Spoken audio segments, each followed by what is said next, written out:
Om Swastiastu. Selamat pagi anak-anak.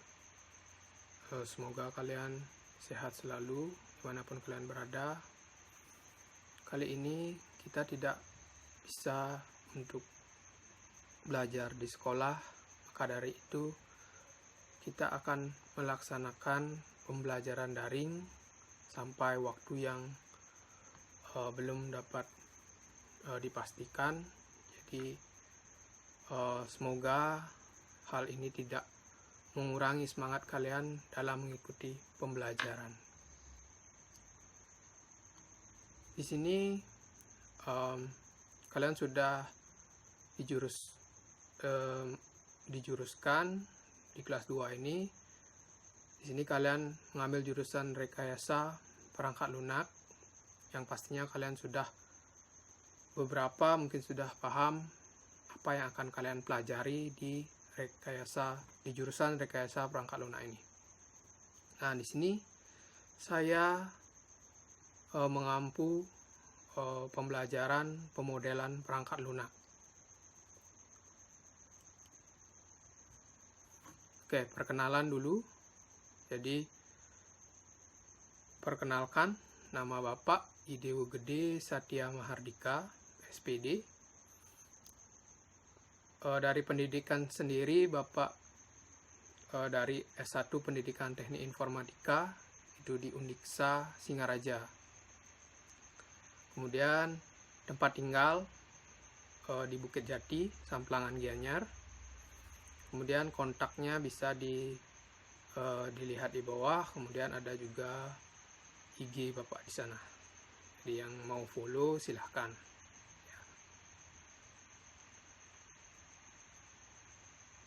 Nah, itu dulu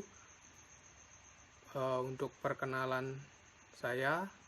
Mungkin kita belum bisa berjumpa, namun setidaknya kalian sudah mengetahui siapa pengajar kalian di mata pelajaran pemodelan perangkat lunak.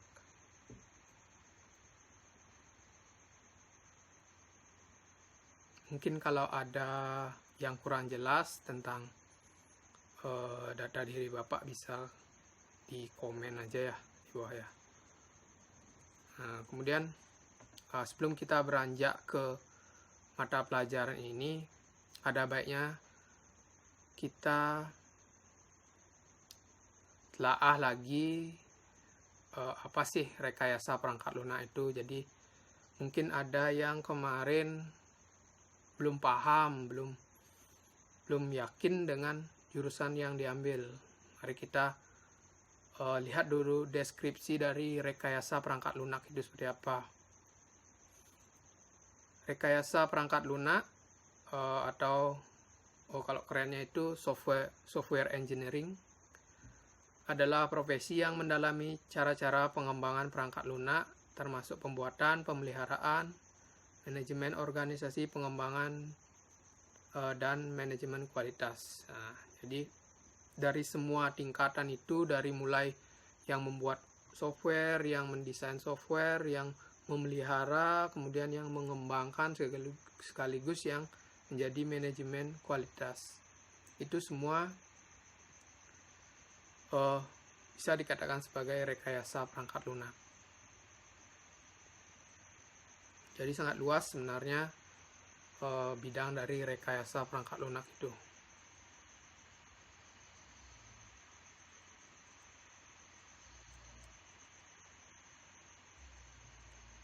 Nah, jadi ketika kita sudah tahu apa itu pengertian dari rekayasa perangkat lunak, mungkin dari penjelasan tersebut masih terlalu umum untuk kalian, jadi masih membingungkan, jadi masih terlalu luas. Nah, jadi sebenarnya di rekayasa perangkat lunak itu masih banyak sub-sub yang bisa kalian pelajari lagi, jadi yang bisa kalian fokuskan. Nah, berikut apa yang akan yang kita pelajarin di rekayasa perangkat lunak. Ini masih di dalam lingkup jurusan kalian ya. Nah, Ini merupakan RPL atau rekayasa perangkat lunak di SMK yang secara umum yang akan kalian pelajari. Jadi bisa dilihat, pertama itu pemodelan perangkat lunak. Nah, di pemodelan perangkat lunak ini, itu yang mengajar adalah saya sendiri, Pak Dewo, saya sendiri. Itu berkaitan dengan perancangan, jadi pengetahuan dasar tentang bagaimana kalian merancang sebuah software, bagaimana alur kerja dari sebuah software, itu nanti dipelajarin di pemodelan perangkat lunak. Jadi sama halnya seperti sebuah film, jadi software itu juga ada skenarionya, jadi ada skripnya, ada ide-idenya dulu, jadi banyak prosesnya. Nah, udah selanjutnya itu ada basis data. Di sini basis data diampu oleh Pak Yostaf. Itu tentang basis data. Nanti lebih jelasnya mungkin di pembelajaran basis data. Yang pastinya berkaitan dengan data dan informasi, kemudian alur data dan sebagainya. Selanjutnya itu adalah pemrograman berbasis objek. Nah, mungkin ada dua jenis pemrograman. Jadi ada pemrograman berbasis desktop dan pemrograman berbasis web. Dan mungkin sekarang ada pemrograman berbasis mobile, kalau salah. Ya, di sini pemrograman berbasis objek itu diampu oleh Ibu Mani. Kemudian di pemrograman berbasis web dan perangkat bergerak itu diampu oleh Pak Yostaf juga. Nanti semuanya ini saling berhubungan ya. Saling berhubungan dari perancangan, kemudian alur data, kemudian di pemrogramannya. Jadi saya beritahu dulu secara garis besarnya. Jadi agar tidak hanya mengira mapel ini lain, tapi semuanya saling berkaitan. Jadi harus setidaknya semuanya diperhatikan.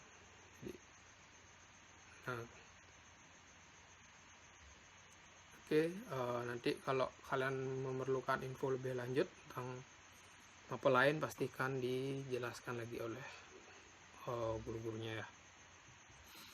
Nah, ini jurusan RPL. Nanti kalau lulus jadi apa? Nah, sebenarnya sih banyak sekali yang bisa dilakukan oleh jurusan rekayasa perangkat lunak, apalagi pada saat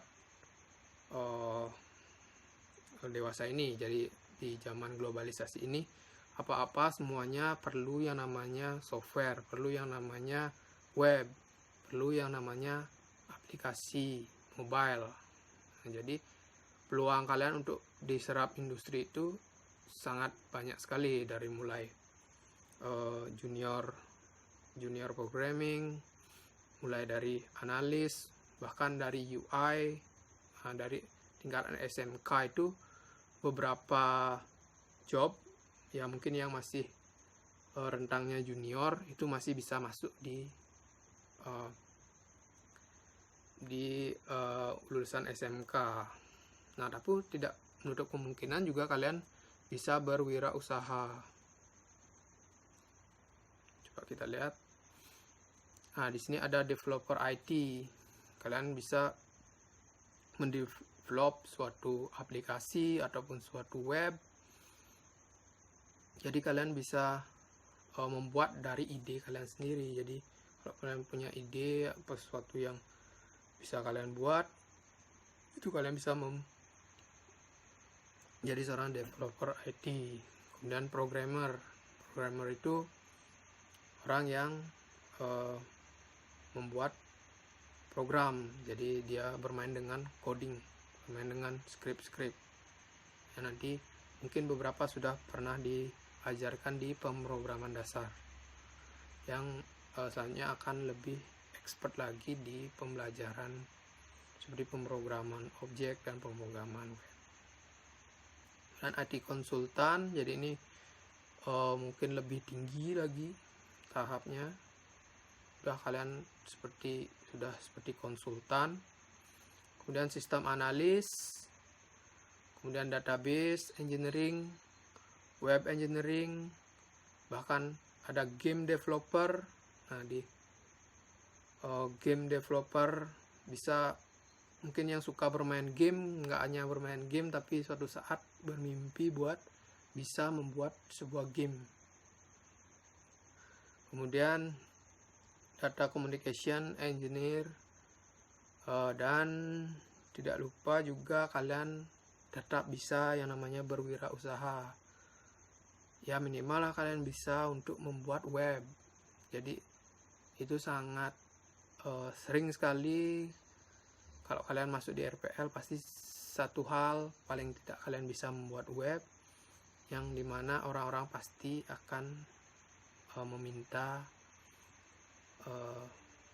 Anda untuk membuatkan web untuk orang, dan tentunya itu bisa menghasilkan uang.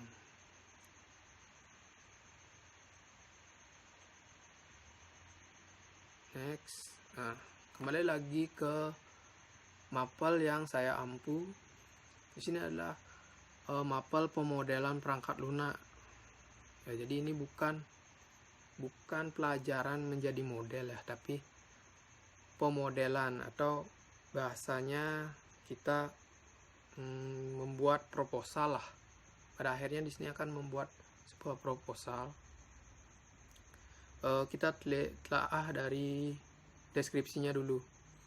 Pemodelan perangkat lunak adalah disiplin ilmu untuk mempelajari bentuk-bentuk pemodelan perangkat lunak yang digunakan sebagai bagian dari tahapan pengembangan perangkat lunak secara terstruktur dan berorientasi objek. Nah, di sini sudah merasa, atau bila sudah merasa kebingungan, tenang saja, karena kita di sini akan belajar tidak terlalu rumit.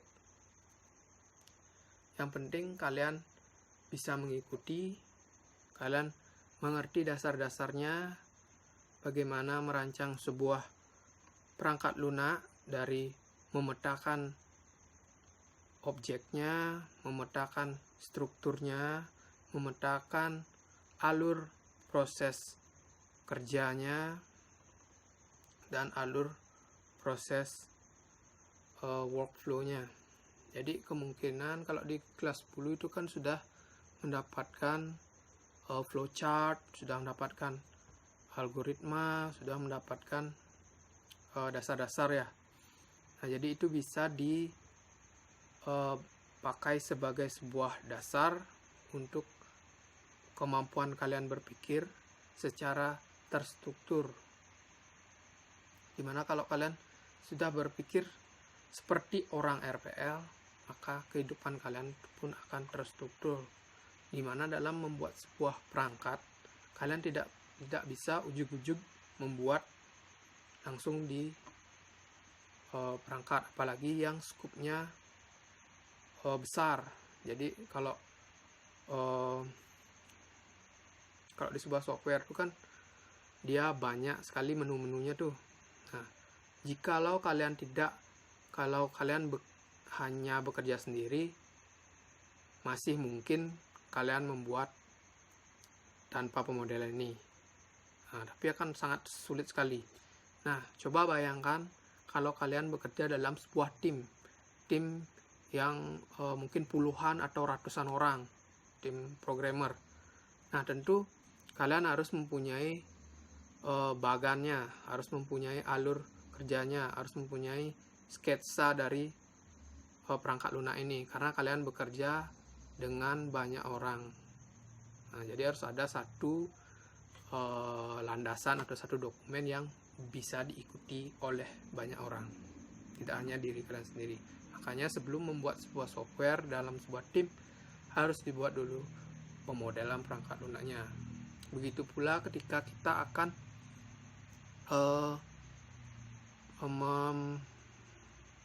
memberikan gambaran kepada klien, misalnya pada klien kita mau buat web jual beli misalnya. Nah, klien pasti akan memberikan hanya poin-poinnya saja. Nah, dan kita akan memikirkannya itu sesuai dengan perintah si klien, dan bagaimana kita bisa menunjukkan gambaran umum softwarenya atau aplikasinya kalau kita tidak membuat pemodelannya terlebih dahulu. Jadi bisa dibilang pemodelan perangkat lunak ini sama halnya seperti membuat proposal agar bayangan atau software yang akan kita buat bisa dipahami oleh orang lain atau oleh si pembeli lah bilang. Oke, itu secara singkat. Mungkin di pertemuan ini masih kita hanya pengenalan aja, jadi saya menjelaskan secara menyeluruh dulu dari RPL, kemudian dari mata pelajaran pemodelan perangkat lunak ini. Nah, kemudian di sini ada kompetensi-kompetensi yang akan dipelajari di pemodelan perangkat lunak. Jadi ini cukup banyak, paling tidak saya berharap di semester ini paling tidak sampai di 3.6 lah, 3.6 dan 4.6. Jadi di sini ada memahami konsep pemodelan, mempresentasikan konsep pemodelan. Jadi pemodelan itu ada berbagai jenis, kemudian memahami kebutuhan. Nah, tentunya kebutuhan dari setiap klien atau dari setiap orang yang memerlukan software itu berbeda-beda. Kemudian menerapkan alur kerja seperti SOP dan lain-lain, menerapkan prosedur, menerapkan relasi, interaksi, struktur, dan yang terakhir itu adalah menerapkan dokumen pengembangan. Nah, jadi dalam sebuah software itu akan terus berkembang, jadi diperlukan sebuah laporan. Oke. Kemudian mungkin itu saja yang dapat saya sampaikan. Oke. Ini yang terakhir. Kalau saya terlalu cepat, tidak masalah karena ini masih pertemuan awal. Nanti saya akan upload materi-materi itu di e-learning sekolah. Nanti bakal on, kalau semoga saja bisa di minggu depan ya. Nah, kemudian karena saya sudah memperkenalkan diri, di sini saya meminta anak-anak untuk memperkenalkan diri karena saya belum kenal anak-anak ini. Karena kayak saya pas kalian kelas 10 saya tidak pernah mengajar kalian. Nah, di sini saya meminta untuk kalian menggambarkan sebuah tampilan perangkat lunak. Itu boleh aplikasi desktop, boleh web ataupun mobile, misalnya seperti aplikasi desktop misalnya PowerPoint, apalagi Google Chrome. Nah, itu misalnya kalau yang di web misalnya aplikasi web Facebook misalnya, atau atau YouTube ya, yang atau enggak yang lebih jarang lah diketahui, jangan yang terlalu umum. Kemudian aplikasi mobile seperti TikTok gitu ya. Kemudian itu kalian gambar, kemudian dituliskan nama, itu digambar kemudian dijelaskan sedikit nanti, tulis juga nama, nomor absen, alamat, dan satu lagi motivasi Anda untuk masuk ke jurusan RPL ini. Jangan sampai Anda merasa salah jurusan nanti, karena ini akan panjang perjalanannya. Jadi siapkan motivasi Anda, walaupun kita sekarang belajar dari rumah, tapi harus ada motivasi untuk apa Anda berada di jurusan ini. Nah, mungkin agak berat di sini, tidak terlalu berat sebenarnya. Kalian buat seperti ini. Oke. Nah, selembar kertas seperti ini aja. Buat video singkat aja, nanti kirim ke WA saya, ada di sana. Saya juga sudah ada di grup. Perkenalkan diri melalui video biar saya bisa melihat muka Anda juga face to face. Soalnya saya tidak menggunakan Zoom karena kasihan juga kalian kalau kirim video kan sekali aja, biar saya tahu aja muka kalian dan kemampuan dasar kalian lah, biar saya tahu. Kalau kurang jelas, saya contohkan saja dulu. Pegang kertasnya kayak gini dan bilang, nah di sini perkenalkan, nama saya IDWGD Satya Mahardika, nomor absen sekian, alamat saya Bukit Jati Samplangan Gianyar. Motivasi saya untuk masuk ke jurusan RPL adalah untuk menjadi web development yang menciptakan aplikasi untuk travel dan lain-lain misalnya. Kemudian ini adalah gambar saya. Inilah gambar Instagram. Instagram itu adalah sebuah perangkat lunak untuk berbagi foto dan video, di mana kita bisa saling berinteraksi di jaring sosial. Nah, seperti itu contoh dari video yang saya mau. Tidak perlu lama-lama, cukup kalau bisa 30 detik, 1 menit. Nanti kirim ke WA saya. Itu saja untuk pertemuan kali ini. Dikerjakan, gambarnya tidak usah terlalu bagus. Nanti juga kirim foto gambarnya ke WA. Nanti ini masih pengenalan aja, jadi silahkan kerjakan sekarang. Nanti saya tunggu di akhir pelajaran ini di 12:30 kalau nggak salah ya, di 12:30. Selamat bekerja, tetap jaga kesehatan, tetap semangat. Om Santi Santi Santi Om.